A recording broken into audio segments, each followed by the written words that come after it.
5 seconds to go.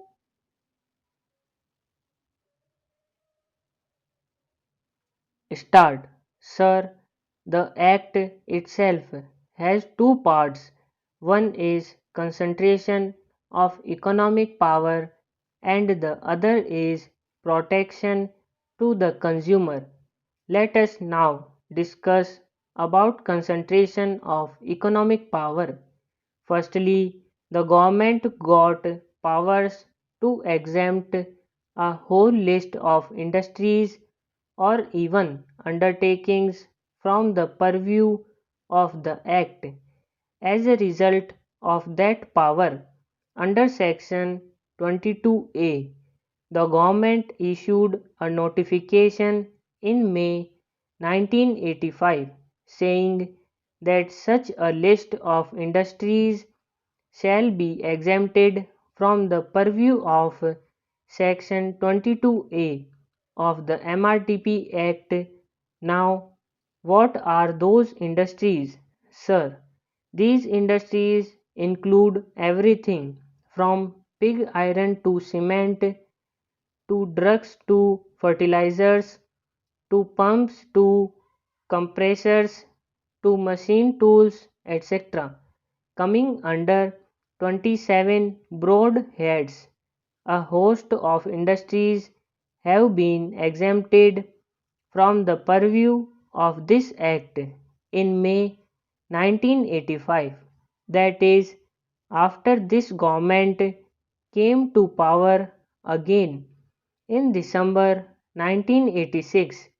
Another notification has exempted a host of further industries from the purview of the MRTP Act. And what are those industries?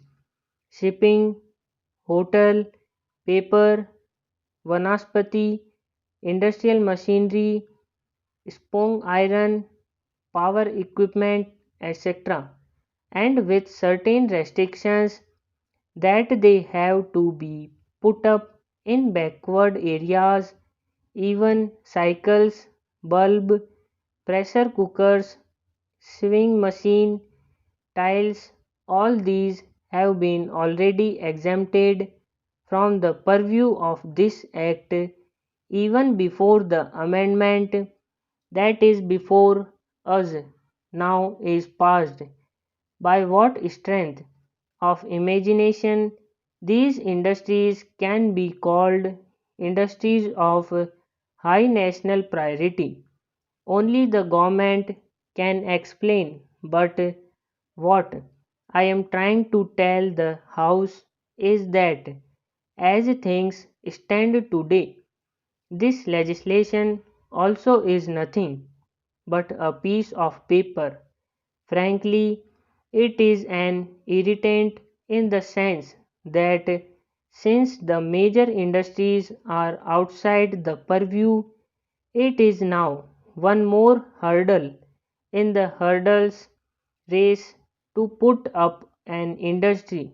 Today, if a big house wants to put up an industry, the commission is one more hurdle, one more line that it has to cross. It has ceased to have a social purpose. It has ceased to have any control or any sort of restriction objective. It will now one more ostro post which has to be cleared. With this background, it is very clear that the prevention of concentration of economic power has ceased to be one of the objectives of this government. Sir, this is the most important recommendation which has been ignored, with the result that today the consumer has no remedy against the telephone department, against the supply of cooking gas, against the water supply, against the electricity, which are all in the hands of the government. Now, the Sanchar Committee, in its wisdom said that if we must have an act to protect the consumer, and if the act is aimed at stopping the malpractices of big companies for the purpose of protecting the consumer, there is no justification for excluding government companies which are responsible for major supply of day-to-day necessities. What I would like to know from the Honorable Minister is, having come forward with this bill, why have the government not thought of revamping the entire act?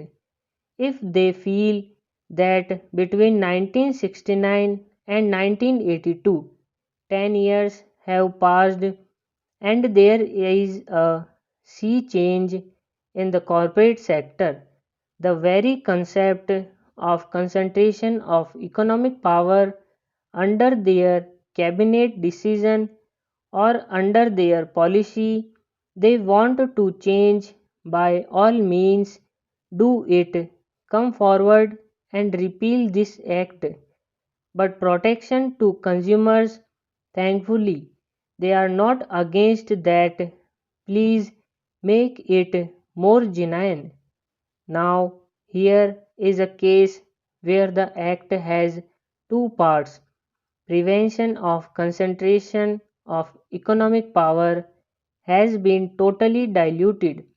Today's amendment says that industries based on local technology shall be exempted. I do not understand, first of all, the purpose of this amendment, because under section 22A they have the power to name any industry. They have to decide whether it is high priority. So all the local technology industries they can include in that by notification, but they have brought forward the act. What will happen, sir? Supposing we need the big business, suppose we need high technology project, we are not allowing them entry into the locally developed technology. That means tomorrow the smallest project, the most insignificant project also is now outside the purview of the MRTP Act. In other words, the very concept of the monopoly capital, concentration of economic power, is dead letter. I would expect the government to come forward and say, yes, the concentration of economic power is no more a priority in our list. Therefore, bring legislation and repeal it. If not, refer the present bill to a select committee. Let the committee go into the entire gamut of legislation, not only in this country but the antitrust laws of the US. They are supposed to be a free economy. We always criticize it for being too much private sector oriented. Stop.